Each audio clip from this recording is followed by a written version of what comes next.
The girl went to meet someone from Tinder and never came back. Lincoln, Nebraska. The night of November 15th, 2017. Sydney Loof left work like any other day. The 24-year-old with blonde hair and a shy smile didn't seem like anyone special, but that ordinariness made her likable and an easy target. That evening, Sydney opened Tinder. A message popped up from an account named Audrey. The woman's face in the photo looked gentle, brown hair, bright eyes, a picture taken in a car. She wrote, "Want to meet up?" 8:17 p.m. Sydney agreed. She put on careful makeup, chose nicer clothes than usual. Her roommate just thought it was a casual date. But that was the last time anyone saw Sydney alive. The next morning, Sydney's phone was off. She didn't show up to work, didn't answer her mom. Her car was still at home, wallet and phone untouched. But their owner, gone. People started to worry. A massive search was launched. Messages, posters, security cameras, but no one knew where she went after that date. 3 weeks later, a strange smell rose from a field near Edgar, Nebraska. Police found 14 black trash bags hidden along a quiet rural road. Inside were body parts, dismembered. Cold, calculated, not a trace of remorse. The victim was identified, Sydney Loof. Cause of death, strangled with an extension cord.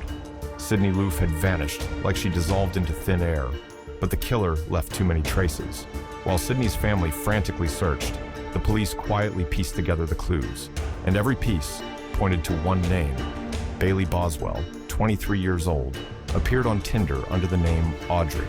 Her profile picture was a car selfie with gentle eyes and a soft smile. She described herself as someone who loved adventure, enjoyed art, and was looking for a special kind of relationship. But behind that sweet appearance was a far more terrifying reality. Boswell wasn't acting alone. She lived with Aubrey Trail, a 52-year-old man with a history of scams and prior convictions for fraud-related crimes. Trail didn't use Tinder himself, but he was always behind the scenes of every invitation, every date Boswell arranged. The first clue came from Tinder.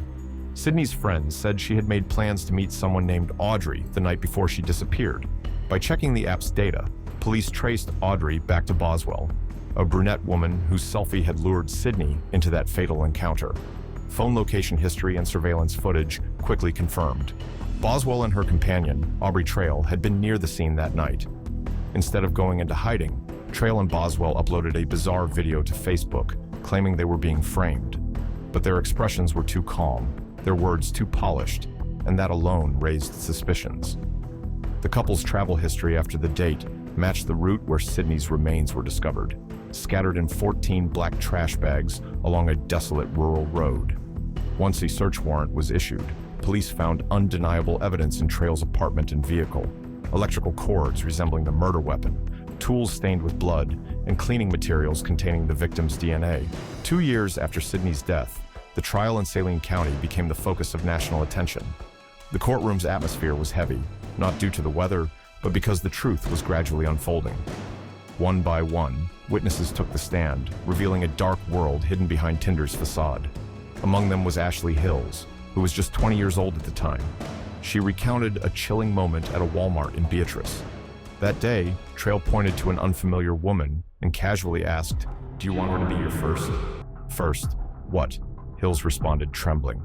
"The first you kill," he replied. Ashley couldn't discern whether this was a ritual or a sick joke. But the longer she stayed, the more she realized she wasn't the only victim. She was a pawn in a cult disguised with sex, power, and promises of supernatural abilities. In this bizarre cult, Boswell was the witch queen, and Trail was Daddy, a self-proclaimed vampire who claimed to read minds, leave his body, and bestow supernatural powers upon his disciples. These tales, reminiscent of cheap novels, were hypnotic to young women seeking connection, protection, or simply an escape from a bleak life. To level up, members had to adhere strictly to the group's rules, including absolute loyalty, sexual submission, and participation in murder rituals. They were promised their own murder kits after each completed task, a twisted blend of dark rituals and perverse power fantasies. Another witness, referred to as AH, testified that Trail had planned to record acts of torture to sell as underground films, aiming for profits in the millions. This went beyond mere depravity. It was a comprehensive manipulation model reinforced by fear, material temptation, and psychological control. Aubrey Traill's actions weren't merely cruel, they were clear manifestations of delusions of grandeur. He believed he was a supernatural entity with a mission to empower and punish the world. This delusional belief, combined with antisocial personality disorder, rendered him indifferent to others' pain. Traill didn't kill to conceal or out of hatred. He did so because he believed it was the right thing to do. A misguided belief, reinforced through manipulating victims, sugar-coated lies, and dark rituals. At one point, Hills was asked, "Do you want to feel her last breath?" as if that act would transfer power to her. In court, such testimonies sent chills down everyone's spines. No one could fathom that a dating app could open the door to a blood-soaked nightmare. But Traill and Boswell made it a reality by intertwining the need for connection, the desire to be loved, and the darkness within the human psyche. And in the end, like many doomsday cults in history, everything collapsed, but not before a life was taken, and many others nearly followed.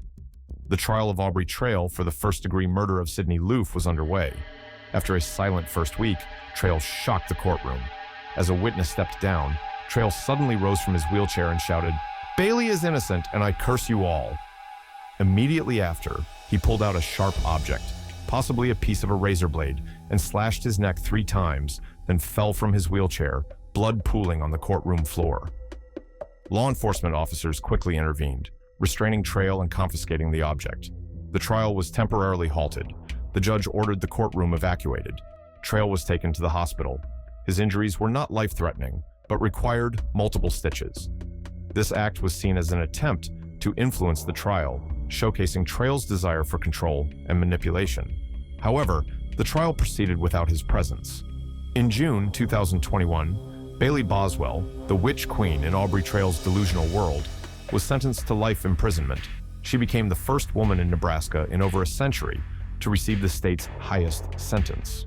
A year earlier, Traill had met a similar fate. 2 individuals who once lived in fantasies of power were now sentenced in silence, not as immortal entities, but as 2 mortals bearing grave crimes. But the true consequences didn't end there. Sidney's family, who once believed their daughter was merely going on a Tinder date, now live with an unending nightmare. Every TV broadcast, every trial report is another stab of pain.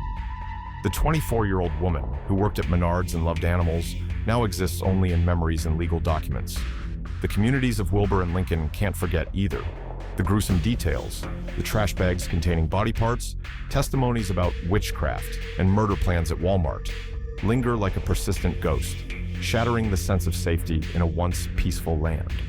As for the witnesses who were once cult members, most have vanished from the public eye. They weren't charged, but must live with the memories. And the question, how far did I go before realizing the truth? The legacy of Sidney Loof's case isn't about shocking twists or horrifying testimonies. It's a lesson on the destructive power of misplaced trust. When people believe so blindly that they step into a stranger's car, not because they're forced, but because they're convinced. The case is closed, but the question remains, how can we recognize a trap when it's disguised with gentleness?